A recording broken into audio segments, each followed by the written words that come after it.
Hello दोस्तों, refix India के YouTube channel पे आपका फिर से स्वागत है। तो दोस्तों आज हमारे पास सेट है जो कि इफेलकॉन कंपनी का सेट है और काफी सारे इफेलकॉन कंपनी के जो सेट होते हैं वो सेम हमारे TCL जैसे ही रहते हैं, यानी कि दोनों एक सिमिलर कंपनी है और एक जैसे ही सेट, इनके मॉडल भी एक जैसे ही रहते हैं। और अगर हम इसके अंदर देखेंगे तो मदरबोर्ड भी हमारे एक जैसे ही रहते हैं। तो देखिए इसके अंदर होता क्या है, तो ये सॉफ्टवेयर से हमारा इफेलकॉन और TCL कर सकते हैं हम इसको, क्योंकि इन सब के जो मदरबोर्ड रहते हैं वो बिल्कुल सेम रहते हैं और ये मदरबोर्ड काफी सारे सेटों में हमारे को देखने को मिलता है। तो अभी जो ये मेरे पास सेट है इसके अंदर जो प्रॉब्लम है, सबसे पहले मैं आपको दिखा देता हूँ किस तरीके की दिक्कत हमारे को इसके अंदर देखने के लिए मिल रही है। यहाँ पे अगर आप देखेंगे तो ये इनोलेक्स कंपनी का पैनल है और यहाँ पे आप ये नंबर देख सकते हैं पैनल का। और जैसे ही हम इसको ऑन करते हैं दोस्तों, यहाँ पे मैं पावर बटन प्रेस कर लेता हूँ उसका, ये हमारा सेट ऑन हो गया है, यानी कि जो हमारा प्रोसेसर होता है वो CPU रीसेट होता है। तो जैसे हम पावर बटन प्रेस करेंगे तो हमारा सेट जो है वो ऑन हो गया है, लेकिन यहाँ पे जो है इसके अंदर पिक्चर नहीं है, यानी कोई भी हमारे को इसके अंदर ग्राफिक नहीं दिखाई दे रहा है। तो इस पैनल को देखिए किस तरीके से रिपेयर करना है, कैसे हम इसको चेक करेंगे, ये सारी चीजें मैं इसको इस वीडियो के अंदर आपको क्लियर करता हूँ। तो देखिए अभी क्या है, इसको अगर रिपेयर करना है तो सबसे पहले हम मल्टीमीटर ले लेते हैं। मल्टीमीटर को हम सेट कर लेते हैं वोल्टेज रेंज पर। तो यहाँ पे आज हम यूज कर रहे हैं यूनिटी का मीटर, तो इसकी क्वालिटी भी अच्छी रहती है वैसे तो एक बार हम इसकी ग्राउंड में लगा देते हैं और सबसे पहले हम इसकी वोल्टेज चेक करते हैं, क्योंकि नो पिक्चर की कंडीशन में सबसे पहले होता क्या है कि अगर आप यहाँ पे देखेंगे फ्यूज है, फ्यूज पे हमारा जो 12 वोल्ट की सप्लाई है वो बिल्कुल परफेक्ट तरीके से हमारे को मिल रही है। और यहाँ पे फ्यूज की दूसरी साइड अगर वोल्टेज चेक करेंगे तो ये भी हमारा ओके है। तो इसको चेक करने के लिए पहले हमारे को इसका ये वाईफाई भी हटाना पड़ेगा, क्योंकि इसके नीचे जो है हमारा सर्किट है DC to DC circuit.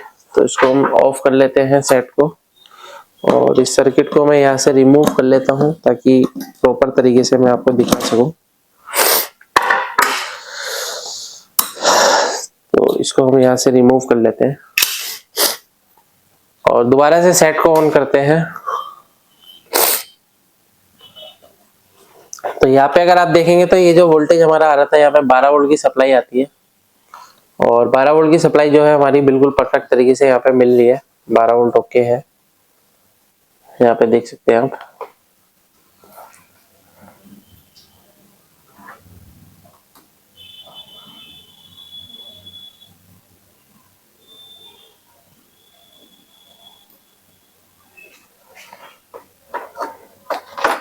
Power निकाल के दोबारा लगा लेते हैं।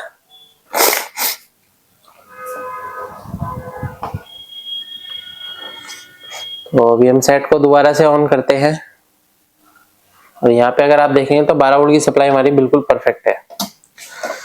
तो यहाँ पे क्या है दोस्तों, 12 वोल्ट की सप्लाई ओके होने के बाद हमारा जो वोल्टेज बनता है, सबसे पहले ये जो वोल्टेज हमारा जाता है DC टू DC सर्किट में। तो यहाँ पे अगर आप देखेंगे तो यहाँ पे जो DC टू DC IC यहाँ पे लगी हुई है, तो INX 518 IC का यूज किया गया है इसमें। तो अगर हम इसके अंदर वोल्टेज चेक करते हैं तो सबसे पहले इसके अंदर जो वोल्टेज है, इनपुट वोल्टेज होगा 12 वोल्ट और ये हमारा जो आउटपुट वोल्टेज निकालता है, तो अगर आप यहाँ पे देखेंगे 3.3 वोल्ट की सप्लाई आउट कर रहा है। क्योंकि ये जो 3.3 वोल्ट की सप्लाई होती है, इस 3.3 वोल्ट से हमारी जो टीकॉन IC है, यहाँ पे अगर आप देखेंगे तो टीकॉन IC है, ये हमारी ऑन होती है टीकॉन IC, और साथ में हमारी रोम IC को भी 3.3 वोल्ट की सप्लाई चाहिए। तो यहाँ पे आप ये देख सकते हैं 3.3 वोल्ट हमारे को यहाँ पे मिल रहा है। टीकॉन IC पे भी देख लेते हैं, तो 3.3 वोल्ट टीकॉन IC पे भी हमारे को परफेक्ट मिल रहा है और ये देख सकते हैं यहाँ पे। तो यहाँ पे हमारे को 3.3 वोल्ट परफेक्ट मिलने के बाद देखिए दोस्तों होता क्या है कि इसके बाद हमारी DC to DC IC working में आती है, यानी कि जो इसकी पल्स होती है, पल्स जनरेट करती है, जिससे हमारा वोल्टेज बनता है जो कि AVDD वोल्टेज बनता है। तो अगर आप यहाँ पे देखेंगे तो 17 वोल्ट की सप्लाई हमारी AVDD मिल रहा है और यहाँ पे देखेंगे तो ये 12 वोल्ट हमारा इनपुट हो रहा है। अब ये जो 12 वोल्ट है ये डायरेक्ट हमारा फ्यूज से आता है इंटरनली। यहाँ पे आप ये देख सकते हैं ट्रैक बना हुआ है, ये इंटरनली यहाँ पे 12 वोल्ट आया और 12 वोल्ट आने के बाद ये जो डायोड है डायोड और कॉइल के बीच में अगर आप यहाँ पे देखेंगे तो एक ट्रैक जा रहा है जो कि आईसी के अंदर जा रहा है। तो यहाँ पे जो होती है हमारी पल्स जनरेट होती है, जिसके बाद हमारा यहाँ पे जो वोल्टेज बनता है 17 वोल्ट बनता है। और ये 17 वोल्ट बनने के बाद दोस्तों यहाँ पे होता क्या है कि हमारा VGH और VGL बनेगा। तो यहाँ पे अगर हम देखेंगे तो सबसे पहले VGH यहाँ पे लिखा है 30 वोल्ट, ओके है।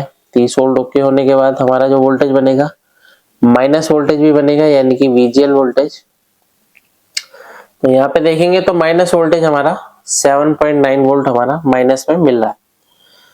तो अभी क्या है कि ऑलमोस्ट इस पैनल की सभी वोल्टेज ओके है।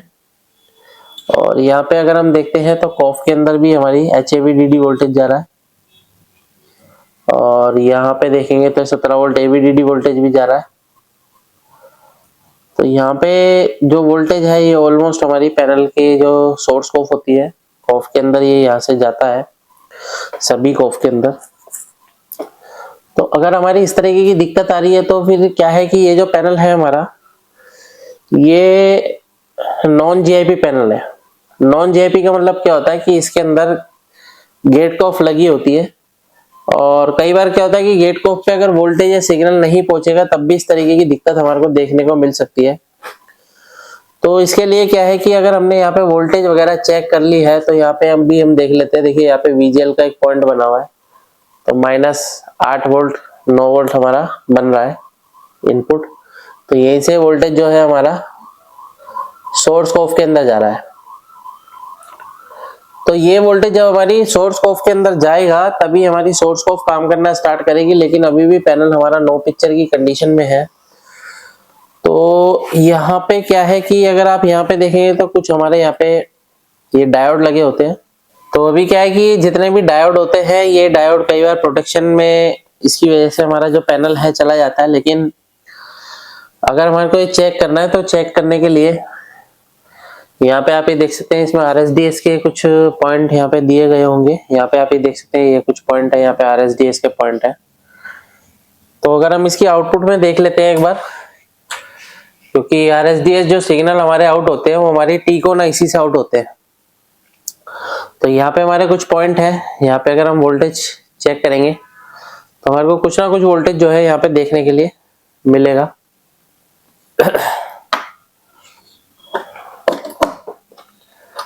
तो इसमें देख लेते हैं एक बार।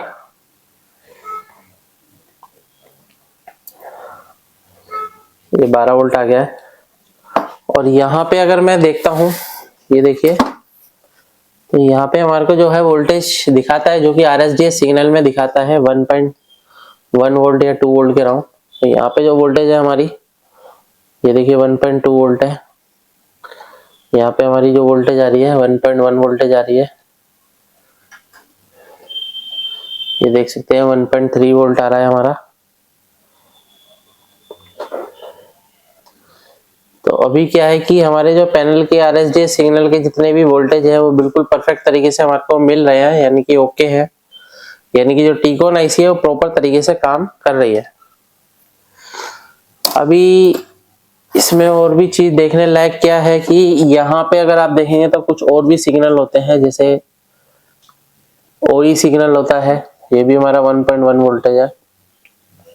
CKV सिग्नल है हमारा 0.9 वोल्ट। और यहाँ पे भी एक सिग्नल है हमारा OE सिग्नल, तो ये हमारा 1.1 वोल्ट है। तो एक OE1 होता है, एक OE2 होता है और एक होता है CKV। तो CKV पे भी देख लेते हैं एक बार, क्योंकि इन दोनों पे 1 वोल्ट मिल रहा है, लेकिन यहाँ पे हमारे को वोल्टेज थोड़ा कम मिल रहा है। यहाँ पे आप ये देखेंगे तो ये देखिए यहाँ पे हमारे को जो वोल्टेज मिल रहा है 1.6 वोल्ट मिल रहा है यहाँ पे। लेकिन यहाँ पे मैं वोल्टेज चेक कर रहा हूँ तो यहाँ पे हमारे को जो वोल्टेज है वो काफी कम मिल रहा है यहाँ पे इस टाइम। क्योंकि होता क्या है कि कई बार क्या होता है कि रेजिस्टेंस वगैरह जो होते हैं रस्ट वगैरह से भी हमारे खराब हो सकते हैं। तो इसमें क्या है, पहले हम रेजिस्टेंस को चेक कर लेते हैं एक बार क्या कंडीशन है। तो मल्टीमीटर को मैं सेट करता हूँ कंटिन्यूटी पॉइंट पे। होता क्या है कि कई बार आउटपुट में अगर हमारी शॉर्टिंग होगी तब भी हमारे को इस तरीके से कंडीशन मिल सकती है। तो यहाँ पे हमारी 22 ओम की रेजिस्टेंस लगी हुई है, ये भी हमारी 22 ओम्स है, यहाँ पे भी 22 ओम्स है ये भी हमारी 22 ओम्स है। यहाँ पे कई सारी रेजिस्टेंस लगी हुई है जो कि 22 ओम्स की है, लेकिन यहाँ पे अगर आप देखेंगे तो ये वाली रेजिस्टेंस पे हमें कोई भी वैल्यू नहीं मिल रही है। तो अगर क्या है कि इस तरीके की दिक्कत है तो फिर हम दूसरी पीसीबी में से चेक कर लेते हैं कि हमारे को लो वैल्यू की जो है रेजिस्टेंस मिल रही है क्या। देखिए यहाँ पे हमारे को 22 ओम 23 ओम की रेजिस्टेंस यहाँ पे मिल रही है। तो इस रेजिस्टेंस को हम यहाँ पे शिफ्ट करते हैं और देखते हैं क्या कंडीशन रहती है। ये भी हमारे सीकेवी के ट्रैक में ही लगी हुई है, क्योंकि ये पैनल हमारा दूसरा है। यहाँ पे आप ये देख सकते हैं लिखा है इसमें सीकेवी, और ये भी हमारे सीकेवी के ट्रैक में है। दोनों जो पीसीबी हमारी जीआईपी नहीं है, नॉन जीआईपी की पीसीबी है। तो पहले हम यहाँ से इसको रिमूव कर लेते हैं। तो देखिए कई सारी मैं वीडियो जो है बना चुका हूँ पैनल पे, जिसमें कई सारे जो टेक्नीशियन है प्रॉब्लम आती है रिपेयर करने में। तो आपको ये सारी चीजें भी आपको चेक करनी होती है। तो ये मैंने यहाँ से निकाल दिया है, और निकालने के बाद यहाँ से एक रेजिस्टेंस को निकाल के मैं वहां पे फिक्स कर लेता हूँ एक बार। ये मैं रेजिस्टेंस को निकाल के इसकी जगह पे प्लेस करता हूँ। तो अभी क्या है कि हमारी जो रेजिस्टेंस है वो लग गई है। तो इसमें क्या है कि जब भी हम रेजिस्टेंस वगैरह लगाते हैं तो हमारे को प्रॉपर तरीके से यहाँ पे क्या है इसको क्लीनिंग करना होता है। मैं इसको साफ कर लेता हूँ एक बार।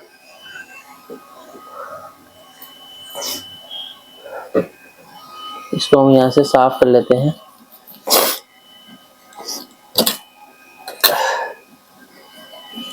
तो कई बार क्या होता है कि हमारे जो पीसीबी का टेम्परेचर अभी ज़्यादा है, क्योंकि हमने हीट दी थी अभी। तो इसको भी हम दोबारा से चेक करेंगे एक बार कि वोल्टेज की क्या कंडीशन है। तो यहाँ पे हमारा सीकेवी था, मल्टीमीटर को सेट कर लेते हैं वोल्टेज रेंज पे। यहाँ पे मैं आपको दिखा देता हूँ एक बार। तो यहाँ पे भी देख सकते हैं अभी 1.56 वोल्टेज अभी हमारा यहाँ पे आ रहा है, और ओई पे भी वही वोल्टेज है 1.1 वोल्टेज, और ओई 2 पे भी हमारा 1 वोल्टेज है 1.1 वोल्टेज।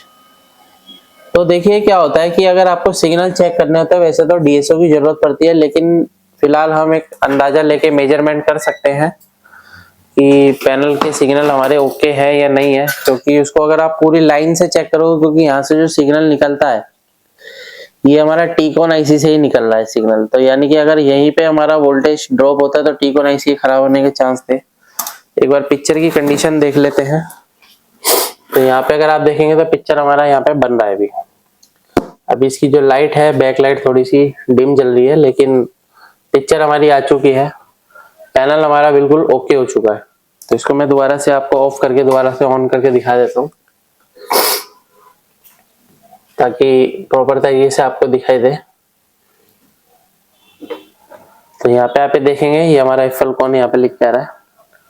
तो ये हमारा सेट बिल्कुल परफेक्ट तरीके से चल रहा है। इस तरीके से हम किसी पैनल को आसान तरीके से रिपेयर कर सकते हैं। वीडियो अगर आपको पसंद आए तो वीडियो को लाइक करें, शेयर करें, कमेंट करें। Thank you friend.